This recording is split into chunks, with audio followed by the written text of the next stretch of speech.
Hello friends, എല്ലാവർക്കും good morning. അപ്പോൾ ഇന്നത്തെ ഒരു അടിപൊളി വിശേഷത്തിലേക്ക് എല്ലാവർക്കും സ്വാഗതം. അങ്ങനെ നമ്മുടെ രേവതി ഭയങ്കരമായിട്ടും കരയാണ്. നിങ്ങൾക്കൊന്നും അറിയണ്ടല്ലോ, ഇപ്പോൾ എൻ്റെ അമ്മയും എല്ലാവരും കൂടി ചേർന്ന് വീട്ടിൽ ഭയങ്കര കരച്ചിലാണ്. അതൊന്നും നിങ്ങൾക്ക് പറഞ്ഞാൽ മനസ്സിലാവില്ല എന്നും പറഞ്ഞുകൊണ്ട് രേവതി അവിടെ നിന്ന് നേരെ അടുക്കളയിലേക്ക് കയറി പോവുകയാണ്. അപ്പോൾ നമ്മുടെ സച്ചി പറയാണ്, അച്ഛാ അത് പിന്നെ നീ മിണ്ടി പോകരുത്, ഇത്രയൊക്കെ കാണിച്ച് വെച്ചിട്ട് ആ ചെറുക്കൻ്റെ കൈ ആദ്യം നീ തല്ലി ഓടിച്ചു, അതിനുശേഷം ഇപ്പോഴും നീ ആ ചെറുക്കനെ കയറി തല്ലി. നീ എന്തിനാണ് രേവതിയുടെ കുടുംബത്തോട് ഇങ്ങനെയെല്ലാം ചെയ്തത് സച്ചി? ഇതൊന്നും എനിക്ക് ക്ഷമിക്കാനും പൊറുക്കാനും പറ്റാത്തൊരു കാര്യമാണ്. നീ എന്താ ഓരോ ദിവസം കഴിയുന്നതോറും ഇങ്ങനെ വഷളായി വരുന്നത് സച്ചി എന്നും പറഞ്ഞ് നമ്മുടെ രവിയും പോയി കഴിഞ്ഞപ്പോഴേക്ക് ഇവർക്കാണെങ്കിൽ ഭയങ്കര ഒരു സന്തോഷം. കാരണം ചന്ദ്രയ്ക്കും അതേപോലെ തന്നെ ശ്രുതിക്കും. അപ്പം ചന്ദ്ര ഇങ്ങനെ മനസ്സിൽ കരുതുകയാണ്, ഏതായാലും അടി തുടങ്ങട്ടെ ആടി തുടങ്ങി ഈ കണക്കിന് പോയി കഴിഞ്ഞിട്ടുണ്ടെങ്കിൽ അധികം താമസിക്കാതെ രേവതി അവളുടെ വീട്ടിലേക്ക് പോകും. അതിനുശേഷം ആ പൂക്കടയിലെ അവിടെ നിന്ന് അടിച്ച് പൊളിച്ച് എവിടെയെങ്കിലും പള്ളേ കളയണം. ഇതാണ് എൻ്റെ ആഗ്രഹം. ഇതൊക്കെ നടക്കുമെന്ന് തന്നെയാണ് എൻ്റെ വിശ്വാസം എന്ന് ചന്ദ്ര ഇങ്ങനെ മനസ്സിൽ കരുതുകയാണ്. പിന്നീട് കാണിക്കുന്നത് അടുക്കളയിലേക്ക് നേരെ സച്ചി കയറി ചെല്ലുകയാണ്. സച്ചി കയറി ചെല്ലുമ്പോഴേക്ക് രേവതി എന്നും പറഞ്ഞുകൊണ്ട്, വേണ്ട, നിങ്ങൾ എന്തിനിപ്പോൾ ഇങ്ങോട്ട് വന്നത്? എന്നോട് സംസാരിക്കുക വേണ്ട.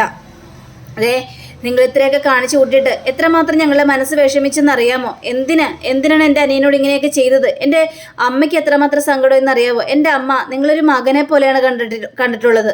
ഇപ്പോൾ അതെല്ലാം നിങ്ങൾ തകർത്തടിച്ചില്ലേ? എന്തിനാ ഞങ്ങളോട് ഇത്ര ദ്രോഹം ചെയ്യുന്നത് എന്നൊക്കെ രേവതി ഇങ്ങനെ ചോദിച്ചുകൊണ്ടിരിക്കുകയാണ്. നീ എന്നെ മാത്രം ഇങ്ങനെ കുറ്റപ്പെടുത്തിക്കൊണ്ടിരിക്കുക. നീ എന്തിനാ അച്ഛനോട് ആ കാര്യങ്ങളെല്ലാം പറഞ്ഞത്? എൻ്റെ അച്ഛനോട് ഞാൻ എല്ലാ കാര്യങ്ങളും പറയും, ഇനിയും ഞാൻ പറയും. അതൊന്നും നിങ്ങൾ ചോദിക്കേണ്ട ആവശ്യമില്ല. നീ എന്താന്ന് വെച്ചാൽ ചെന്ന് പറ. ഇപ്പം എല്ലാവരുടെ മുന്നിൽ ഞാൻ കുറ്റക്കാരനായില്ലേ? അച്ഛൻ്റെ മുന്നിൽ പറഞ്ഞിരിക്കുന്നു. നിന്റെ അനിയൻ ചെയ്തത് എന്താണെന്ന് നിനക്ക് അറിയാവോ എന്നിങ്ങനെ ചോദിച്ചു കഴിഞ്ഞപ്പോഴേക്കും, പറ, എൻ്റെ അനിയൻ ചെയ്തത് എന്താണെന്ന് വെച്ചാൽ നിങ്ങൾ പറ, എന്നാലല്ലേ എനിക്കറിയുള്ളൂ. നിങ്ങൾ അതൊന്നും പറയാതെ ഇങ്ങനെ മാറ്റി വെച്ച് കഴിഞ്ഞിട്ടുണ്ടെങ്കിൽ ഞാൻ എങ്ങനെയാണ് മനസ്സിലാക്കുന്നത്? നിങ്ങൾ പറ എന്നിങ്ങനെ പറഞ്ഞു കഴിഞ്ഞപ്പോഴേക്കും സച്ചിങ്ങനെ മനസ്സിൽ ചിന്തിക്കുകയാണ്, ഇല്ല രേവതി, ഞാൻ ആ കാര്യങ്ങൾ മുഴുവനും നിന്നെ കാണിക്കുകയും പറയുകയും ചെയ്ത് കഴിഞ്ഞിട്ടുണ്ടെങ്കിൽ നിൻ്റെ മനസ്സ് ഒരുപാട് വേദനിക്കും. എന്താ നിങ്ങളുടെ വായ ഇറങ്ങിപ്പോയോ? നിങ്ങൾ എന്താ ഒന്നും മിണ്ടാത്തതെന്ന് ചോദിച്ചു കഴിഞ്ഞപ്പോഴേക്കും, ഞാൻ എന്ത് പറയാനാ? എല്ലാവരും നല്ല പിള്ള കൂട്ടം കൂടിയപ്പോൾ എല്ലാവരും ഒരുമിച്ച് കൂടി. ഈ സച്ചി കെട്ടവൻ, ഇനി അത് അങ്ങനെ തന്നെ ആവട്ടെ എന്നും പറഞ്ഞുകൊണ്ട് സച്ചി ദേഷ്യപ്പെട്ട് അവിടെ നിന്ന് പോവുക. ഭയങ്കര കരച്ചിലാണ് നമ്മുടെ രേവതി കരയുന്നത്. രേവതിക്കാണെങ്കിൽ സങ്കടം സഹിക്കാനും പറ്റുന്നില്ല. അപ്പോൾ രേവതി ഇവർ തല്ലുകൂടുന്നതും ഒക്കെ ചന്ദ്രയും ശ്രുതിയും ഒക്കെ ഇങ്ങനെ മറഞ്ഞിരുന്ന് ഇങ്ങനെ കാണുകയാണ്. കൂടട്ടെ എന്നൊക്കെയാണ്. ആൻറ്റി, അധികം താമസിയാതെ ഇവരിവിടെ നിന്ന് പോകുമെന്ന് എനിക്ക് തോന്നുന്നത്. പോട്ടെ, അവള് പോകാൻ വേണ്ടി തന്നെയാണല്ലോ എൻ്റെ മനസ്സിലെ ആഗ്രഹം എന്നൊക്കെ. അങ്ങനെ പിന്നീട് കാണിക്കുന്നത് ശ്രീകാന്തിൻ്റെ ബെഡ്റൂമാണ്. അപ്പോൾ വർഷയാണെങ്കിൽ ഒരേ കിടപ്പ്. എന്താ വർഷേ, നീ എന്തിങ്ങനെ കിടക്കുന്നതെന്ന് ചോദിച്ചപ്പോഴേക്കും ടയേർഡായി. ഈ റെക്കോർഡിങ് ചെയ്തത് ഇന്ന് ഭയങ്കര ടയേർഡാണ് ശ്രീകാന്തേ. നീ എന്തിനാണ് എപ്പോഴും സ്റ്റുഡിയോയിലേക്ക് പോകുന്നത്? നിനക്ക് കുറച്ച് ദിവസം ലീവ് എടുത്തൂടെ വർഷേ? ലീവിൻ്റെ കാര്യം പറഞ്ഞപ്പോഴാണ് ഞാനൊരു കാര്യം ആലോചിച്ചത്. അതെ, ഇന്ന് എന്നെ സ്റ്റുഡിയോയിൽ എൻ്റെ അമ്മ എന്നെ കാണാൻ വന്നായിരുന്നു. അതിനാ സ്റ്റുഡിയോയിൽ അമ്മ കാണാൻ വേണ്ടി വന്നത്? അമ്മയ്ക്ക് എന്താ ഇങ്ങോട്ട് വന്നൂടെ കാണാനായിട്ട്? അതിനെന്താ, എന്നെ സ്റ്റുഡിയോയിൽ വന്ന് അമ്മ കണ്ടെന്ന് വിചാരിച്ച് എന്താണ് പ്രശ്നം? ഒരു പ്രശ്നമില്ല. പക്ഷേ അമ്മ അവിടെ വന്നത് വേറൊരു കാര്യം പറയാനാ. നമ്മൾ രണ്ടുപേരും സൈക്കിളിൽ പോകുന്നത് അച്ഛനമ്മയും കണ്ടത്രേ. അവർക്ക് നാണക്കേടായിരിക്കും അല്ലേ? നിൻ്റെ അമ്മയ്ക്കും അച്ഛനും അവർക്ക് നാണക്കേടൊന്നുമില്ല. അവരെക്കുറിച്ച് എന്തിനാണ് ശ്രീകാന്ത് ഇങ്ങനെയൊക്കെ പറയുന്നത്? നമ്മളെ അങ്ങനെ കണ്ടു കഴിഞ്ഞപ്പോഴേക്കും ചുമ്മാ ഒന്ന് ചോദിച്ചെന്നേ ഉള്ളു. പിന്നെ അതുകൂടാതെ തന്നെ ഇതും തന്നിട്ടുണ്ട് എന്ന് ചോദിച്ചു കഴിഞ്ഞപ്പോഴേക്കും എന്ത് തന്നു എന്ന് ചോദിക്കുക. ഒരു ഓഫറാ തന്നിരിക്കുന്നത്. ഓഫറോ? അതെ, നമുക്ക് ടൂർ പാക്കേജിനുള്ള ഒരു ഓഫറാണ് തന്നിരിക്കുന്നത്. ടൂറോ? അതെ ശ്രീകാന്ത് ഒരു 4 ദിവസത്തേക്ക് ലീവ് എടുക്കണം കേട്ടോ. നമുക്ക് ടൂറ് പോകാം. അതിനുള്ള ഓഫറാണ് ഇതെന്ന് പറഞ്ഞുകൊണ്ട് കാണിച്ചു കൊടുക്കുക. ഇത് കേട്ട് കഴിഞ്ഞപ്പോഴേക്കും ഞാനൊന്നും വരുന്നില്ല. നീ എന്തൊക്കെയാണ് പറയുന്നത്? എനിക്ക് ജോലിയുണ്ട്, എനിക്ക് ഹോട്ടലിൽ പോകണം, എനിക്ക് ലീവ് എടുക്കാനായിട്ട് പറ്റില്ല, എനിക്ക് ജോലിക്ക് പോയേ മതിയാവുള്ളൂ എന്നൊക്കെ അവിടെ സംസാരിക്കുകയാണ്. അതെന്താ ശ്രീകാന്തിന് കുറച്ച് ദിവസം ലീവ് എടുത്ത് വിചാരിച്ചൊരു കുഴപ്പമൊന്നുമില്ലല്ലോ. നമുക്ക് ഏതായാലും ടൂറൊന്നും പോകാനായിട്ട് പറ്റുന്നില്ലല്ലോ. അപ്പം അമ്മ ഇങ്ങനെ ഒരു ഓഫർ തന്നതല്ലേ, അപ്പം നമുക്ക് പോയാലെന്താ കുഴപ്പം? ഓ, നിന്റെ മനസ്സിലിരിപ്പൊക്കെ എനിക്ക് മനസ്സിലായി വർഷേ. ഞാനൊരു ഒന്നിനും കൊള്ളാത്തവനാണെന്ന് നീ അങ്ങോട്ട് വരുത്തി തീർക്കല്ലേ, അതെനിക്ക് മനസ്സിലാകുന്നുണ്ട്. എൻ്റെ ഭാര്യയെ എനിക്ക് എങ്ങോട്ടും കൊണ്ടുപോകാൻ പറ്റാത്തൊരവസ്ഥ അല്ലേ? അതിനെ എൻ്റെ ഒരു കാശില്ല, പണമില്ല, ഒന്നുമില്ല. എന്നൊരു പിച്ചക്കാരനായിട്ടല്ലേ നിന്റെ അമ്മയും അച്ഛനും കണക്ക് കൂട്ടിയിരിക്കുന്നത്. ശ്രീകാന്തേ, നീ ആവശ്യമില്ലാത്ത ഒന്നും മനസ്സിൽ ചിന്തിച്ച് കൂട്ടണ്ട. അങ്ങനെയൊന്നും ചിന്തിച്ചിട്ടല്ല. ഏതായാലും അമ്മക്ക് കിട്ടേണ്ടതാ. നമുക്കിങ്ങനെ ഒരു ഓഫർ വന്നല്ലോ. ഓസിക്കത് വന്നതല്ലേ ശ്രീകാന്തേ, നിന്നോട് പണം മുടക്കാനൊന്നും പറഞ്ഞില്ലല്ലോ. നീ അങ്ങോട്ട് വന്നാൽ മതി ഞങ്ങളോടൊപ്പം. ഓ, നിന്റെ വായ എന്നും വന്നു. അപ്പോൾ ഞാനൊരു ഓസിക്കെല്ലാം ചെയ്യുന്ന ഒരാളാണെന്ന്. ഇല്ല വർഷേ, അങ്ങനെ വരാനായിട്ട് എനിക്ക് മനസ്സില്ല. നീ അങ്ങോട്ട് ഒറ്റക്ക് പോയാൽ മതി ടൂറിന്, എന്നെക്കൊണ്ട് പറ്റില്ല എന്നും പറഞ്ഞുകൊണ്ട് ശ്രീകാന്ത് ഭയങ്കരമായിട്ടും ഷൗട്ട് ചെയ്തിട്ട് അവിടെ നിന്ന് ഇറങ്ങി പോവാ. അപ്പോൾ അത് വർഷയ്ക്ക് അത് വല്ലാത്തൊരു സങ്കടമായി. അങ്ങനെ വർഷം എത്ര പറഞ്ഞിട്ട് നമ്മുടെ ശ്രീകാന്ത് അവിടെ നിൽക്കാനായിട്ട് തയ്യാറായുമില്ല. ഇങ്ങനെ പിന്നീട് സച്ചിയെ കാണിക്കുക. അപ്പോൾ സച്ചിയാണെങ്കിൽ ടെറസിൻ്റെ മുകളിൽ ഈ രേവതിയായിട്ട് വഴക്കിട്ടല്ലോ, ഇനി റൂമിൽ പോയി കിടക്കാനൊന്നും പറ്റില്ലല്ലോ എന്നൊക്കെ ചിന്തിച്ച് ടെറസിൻ്റെ മുകളിൽ ഒരു തലയണയും പായൊക്കെ വിരിച്ചിട്ട് ഇങ്ങനെ അങ്ങോട്ടും ഇങ്ങനെ പരക്കമായി നടക്കുക. കുറച്ച് കഴിഞ്ഞപ്പോഴേക്കും ദേ വരുന്നു സുധിയും സച്ചിയൊക്കെ കണ്ടു കഴിഞ്ഞപ്പോഴേക്കും നീ ഇവിടെയോ? നീ എന്താണ് ഇവിടെ? അല്ല, നീ എന്താണ് ഇവിടെ? എന്താ നിനക്കെന്തെങ്കിലും പ്രശ്നമുണ്ടോ? മനുഷ്യനെ മനസമാധാനത്തോടെ കിടന്ന് ഉറങ്ങാൻ നീ സമ്മതിക്കില്ലല്ലേ? എനിക്കെന്നാ ഇവിടെ ടെറസിൻ്റെ മുകളിൽ കിടന്ന് ഉറങ്ങാനായിട്ട് പാടില്ലേ എന്നും പറഞ്ഞുകൊണ്ട് ഇവർ തർക്കം. അങ്ങനെ തർക്കിച്ചുകൊണ്ടിരിക്കുന്ന സമയത്ത് ദേ വരുന്നു ശ്രീകാന്ത്. ദേടാ നോക്കിയടാ, നിന്റെ അനിയനും വരുന്നുണ്ടല്ലോ ശ്രീകാന്ത്. അവനും ടെറസിലായോ കിടത്തം? അങ്ങനെ എടാ ശ്രീകാന്തേ, എന്താ പറ്റിയത്? നീയും ടെറസിലാണോ? ഞാൻ പിന്നെ കുറച്ചു നേരം ടെറസിൽ ഒന്ന് കാറ്റും കൊണ്ടൊക്കെ കിടക്കാമെന്ന് വിചാരിച്ചു. ഓ, നിന്റെ റൂമിൽ ഭയങ്കര ചൂടായിരിക്കും അല്ലേ? ചൂടൊക്കെയാണ്. എടാ ശ്രീകാന്തേ, എന്ത് പറ്റിയടാ? നിന്റെ ഭാര്യയായിട്ട് നീ പിണങ്ങിയോ എന്നൊക്കെ ഇങ്ങനെ ഓരോന്നിങ്ങനെ ചോദിച്ചുകൊണ്ടിരിക്കുക. ആ സമയത്ത് അത് പിന്നെ പിണങ്ങിയെന്നേ, അവളുടെ സ്വഭാവം ശരിയല്ല. അവൾ ഓരോ ദിവസം കഴിയും തോറും എന്നോട് വഴക്കിട്ടുകൊണ്ട് തന്നെ ഇരിക്കുക. അവളുടെ സ്വഭാവം ചേഞ്ച് ആയിക്കൊണ്ടിരിക്കുക. ഇതൊന്നും എനിക്ക് സഹിക്കാനായിട്ട് പറ്റുന്നില്ല. അവളുടെ സ്വഭാവം ഇങ്ങനെ ആയിപ്പോയെന്ന് ഒരു എത്തും പിടിയും കിട്ടുന്നില്ല. ആടാ, എല്ലാവരുടെ രീതി അങ്ങനെ തന്നെയാ. പിന്നെ രേവതിയും അങ്ങനെ തന്നെയാ. അവളുടെ സ്വഭാവം മാറിക്കൊണ്ടിരിക്കുകയാണെന്നേ. ഓരോ ദിവസം തോറും ഓരോ സ്വഭാവം. അല്ല സച്ചിയേട്ടൻ രേവതി ചേച്ചിയെ കുറ്റപ്പെടുത്തേണ്ട ആവശ്യമൊന്നുമില്ല. സച്ചിയേട്ടൻ്റെ ഭാഗത്ത് എന്തെങ്കിലും തെറ്റുണ്ടാകും, അതുകൊണ്ടായിരിക്കും രേവതി ചേച്ചി അങ്ങനെയൊക്കെ പറഞ്ഞത്. കൊള്ളാലോ, അപ്പം നീ രേവതിയെ സപ്പോർട്ട് ചെയ്തപ്പോൾ സംസാരിക്കുകയാണല്ലേ? ഇപ്പം എൻ്റെ ഭാഗത്ത് തെറ്റ്. അപ്പോൾ നീ എന്തെങ്കിലുമൊക്കെ പറഞ്ഞിട്ടുണ്ടാവുമല്ലോ വർഷയോട്, അതുകൊണ്ടായിരിക്കും വർഷയും നിന്നോട് എതിർത്ത് സംസാരിച്ചത്, അല്ലാതെ ഒന്നല്ല. അത് പിന്നെ സച്ചിയേട്ടാ, അല്ല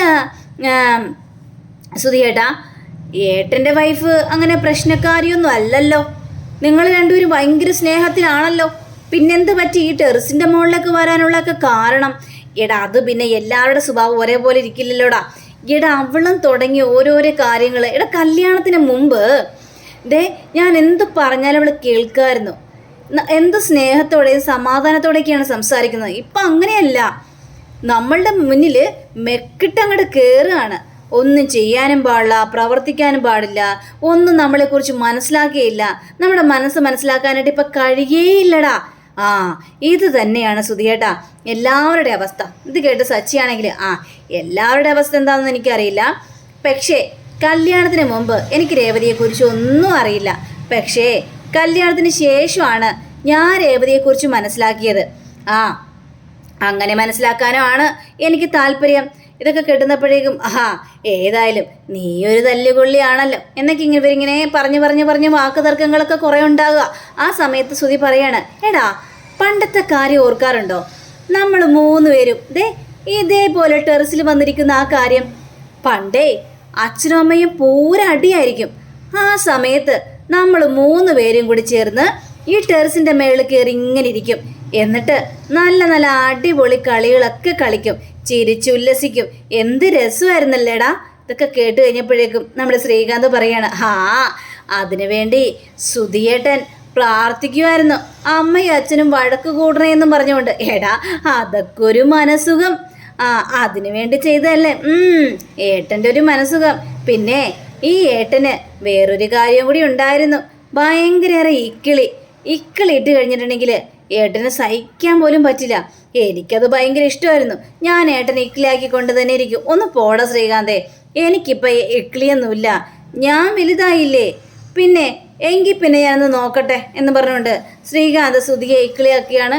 ഒന്ന് ഇക്ലിയാക്കിയപ്പോൾ തന്നെ ശ്രീകാന്ത് ശ്രുതിയാണെങ്കിൽ ചിരിച്ച് പണ്ടാരടങ്ങി. എടാ എൻ്റെ വയറ്റിൽ ഇക്ലിയാക്കില്ലടാ, എടാ എനിക്ക് ഇക്ലിയാവൊന്നുമില്ല, പക്ഷെ വേദനിക്കുന്നുണ്ടാ, എടാ ശരീരം വേദനിക്കുന്നുണ്ടാ, വിടറാ എൻ്റെ ശ്രുതിയേട്ടൻ ഇങ്ങനെ ആയി പോയല്ലോ എന്നും പറഞ്ഞുകൊണ്ട് അവരവിടെ ഭയങ്കര അടിച്ചു പൊളിച്ച് രസിച്ചൊക്കെ കഴിയാണ്. ഇതേ സമയം തന്നെ നമ്മുടെ രേവതി ആണെങ്കിൽ അടുക്കളയിൽ കയറി നിന്ന് ചായ ഉണ്ടാക്കുക. അപ്പോഴാണ് വർഷ അങ്ങോട്ട് കയറി വരുന്നത്. രേവതി ചേച്ചി, ഇതെന്താ ഇതുവരെയായിട്ടും അടുക്കളയിലെ ജോലി കഴിഞ്ഞില്ലേ? ഇതെന്താ രേവതി ചേച്ചി, ഉറങ്ങാറൊന്നായില്ലേ? ഏയ്, ഞാൻ കുറച്ചു കട്ടൻ ചായ ഇട്ട് കുടിക്കാമെന്ന് വിചാരിച്ചു, ഉറക്കം വന്നില്ല വർഷേ. എങ്കിൽ പിന്നെ എനിക്കൊരു കട്ടൻ ചായ തരാമോ ചേച്ചി എന്ന് ചോദിച്ചപ്പോഴേക്കും പിന്നെന്താ തരാമല്ലോ എന്നും പറഞ്ഞുകൊണ്ട് ചായ എടുത്ത് കൊടുക്കാം. ചായ എടുത്ത് കൊടുത്തു കഴിഞ്ഞപ്പോഴേക്കും എന്താ വർഷേ, ശ്രീകാന്ത് എവിടെ? അത് പിന്നെ ശ്രീകാന്ത് ടെറസിൻ്റെ മുകളിലാണ്. ആഹാ, എന്തു പറ്റി ടെറസിൻ്റെ മുകളിൽ പോയി കിടക്കാനായിട്ട്? എന്തെങ്കിലും പ്രശ്നമുണ്ടോ? ഓ, എന്ത് പറയാനുണ്ട് ചേച്ചി, അങ്ങനെ ഓരോരോ പ്രശ്നങ്ങൾ മാറിയിട്ട് സമയമില്ല. എന്ത് ചെയ്യാനാണ്, എല്ലാം എൻ്റെ തലവീതി എന്നൊക്കെ ഇങ്ങനെ സംസാരിച്ചുകൊണ്ടിരിക്കുമ്പോൾ ദേ വരുന്ന ശ്രുതിയും. ആഹാ, ശ്രുതി ചേച്ചിയും വന്നോ എന്നൊക്കെ ചോദിച്ചപ്പോഴേക്കും ഉറക്കം വന്നില്ല. രേവതി, എന്താ രേവതി ഉണ്ടാക്കുന്നത്? ഞങ്ങളെ ഓരോരോ കട്ടൻ ചായ കുടിക്കുകയാണ്. എങ്കിൽ പിന്നെ ഒരു ഗ്ലാസ് എനിക്കും തരാമോ രേവതി? തരാം എന്ന് പറഞ്ഞുകൊണ്ട് രേവതി ഒരു ഗ്ലാസ് കട്ടൻ ചായ ശ്രുതിക്കും കൊടുക്കുകയാണ്. നന്ദി കേട്ടോ. അല്ല, ശ്രുതിയേട്ടൻ എവിടെ? ടെറസിൻ്റെ മേളോട്ട് പോയി. ആഹാ, എല്ലാവരും ടെറസിൻ്റെ മേളിൽ പോയിരിക്കുകയാണ്. ഓരോരോ പ്രശ്നങ്ങൾ, അവർക്കൊന്നും നമ്മളുടെ മനസ്സ് മനസ്സിലാക്കാനായിട്ട് കഴിയില്ലെന്നേ. പണ്ടൊക്കെ ആണെങ്കിൽ, കല്യാണത്തിന് മുമ്പൊക്കെ ആണെങ്കിൽ നമ്മൾ എന്ത് പറഞ്ഞാലും കേൾക്കും. നമ്മുടെ മനസ്സ് മനസ്സിലാക്കും. എത്ര സന്തോഷത്തോടെ നമ്മളോട് സംസാരിക്കും. എന്ത് പറഞ്ഞാലും അതിനൊന്നും ഒരു കുറ്റവും കണ്ടുപിടിക്കില്ല. പക്ഷേ കല്യാണം കഴിഞ്ഞപ്പോഴോ നമ്മൾ എന്ത് പറഞ്ഞാലും കുറ്റം. നീ എന്നെ ഭരിക്കാൻ വരികയാണോ, നിന്റെ അടിമയാണോ എന്നൊക്കെ ചോദിച്ചുകൊണ്ടാണ് ഓരോരോ പ്രശ്നങ്ങളും മുൻകഴുത്തിറങ്ങുന്നത്. എല്ലാവരുടെയും ജീവിതത്തിൽ അങ്ങനെ തന്നെയാണ് ശ്രുതി ചേച്ചി. അപ്പോൾ ഇതൊക്കെ കേട്ട് നമ്മുടെ രേവതി പറയാണ്, കല്യാണത്തിന് മുമ്പ് എനിക്ക് അങ്ങനെയൊന്നും ഉണ്ടായിരുന്നില്ല. എനിക്ക് സച്ചിയേട്ടനെ കുറിച്ച് ഒന്നും അറിയാൻ പാടില്ലായിരുന്നു. പക്ഷേ ഇപ്പോൾ സച്ചിയേട്ടനെ കുറിച്ച് എനിക്ക് നന്നായിട്ട് തന്നെ അറിയാം. ഓന്തിൻ്റെ സ്വഭാവം മാറുന്നത് പോലെയാണ് ഓരോ ദിവസവും സ്വഭാവം മാറിക്കൊണ്ടിരിക്കുന്നത്. ഇപ്പോൾ വർഷയാണെങ്കിൽ ചേച്ചി പറഞ്ഞ കറക്റ്റ് തന്നെയാണ്. സച്ചിയേട്ടൻ്റെ സ്വഭാവം മാറിക്കൊണ്ടിരിക്കുകയാണ്. സച്ചിയേട്ടൻ്റെ കാര്യം ഓക്കെ, പക്ഷേ ഈ ശ്രുതിയേട്ടൻ ഭയങ്കര സോഫ്റ്റായ ഒരാളല്ലേ. അദ്ദേഹം എന്തിനാണ് ചേച്ചിയോട് വഴക്കിട്ടത്? സോഫ്റ്റായ ഒരാൾ, പക്ഷേ പ്രശ്നങ്ങൾ വരുമ്പോഴേ ഒരു സോഫ്റ്റും ഇല്ല, നമ്മളോട് തർക്കിച്ച് കയറും. അവരുടെ ഭാഗം വിജയിക്കാൻ വേണ്ടി അവർ ഓരോ കാര്യങ്ങളും പറഞ്ഞുകൊണ്ടിരിക്കും. അപ്പോൾ രേവതിയാണെങ്കിൽ അത് ശരി തന്നെയാണ്, പക്ഷേ നമ്മളുടെ കാര്യത്തിലും നമ്മൾ ചില കാര്യങ്ങളൊക്കെ തീരുമാനിക്കണമല്ലോ. അവർ മാത്രം അങ്ങനെ വിജയിച്ചാൽ പോരല്ലോ. നമ്മളുടെ സങ്കടങ്ങളൊന്നും കാണാനായിട്ട് ആരുമില്ല. നമ്മൾക്ക് വേണ്ടി പൊരുതുക തന്നെ ചെയ്യണം. ചേച്ചി എക്സാക്ട്ലി ചേച്ചി പറഞ്ഞ കാര്യങ്ങൾ മുഴുവനും കറക്റ്റാണ് എന്ന് വർഷ അവിടെ പറയുകയാണ്. അപ്പോൾ അങ്ങനെയും കാണിച്ചുകൊണ്ടാണ് നമ്മുടെ ഇന്നത്തെ ഇവിടെ അവസാനിച്ചിരിക്കുന്നത്. അടുത്ത റിവിനെ കാത്തിരിക്കുക, സബ്സ്ക്രൈബ് ചെയ്യുക. എല്ലാവർക്കും നല്ലൊരു ദിനം ആശംസിക്കുക. നമസ്കാരം. Thank you. See again. By.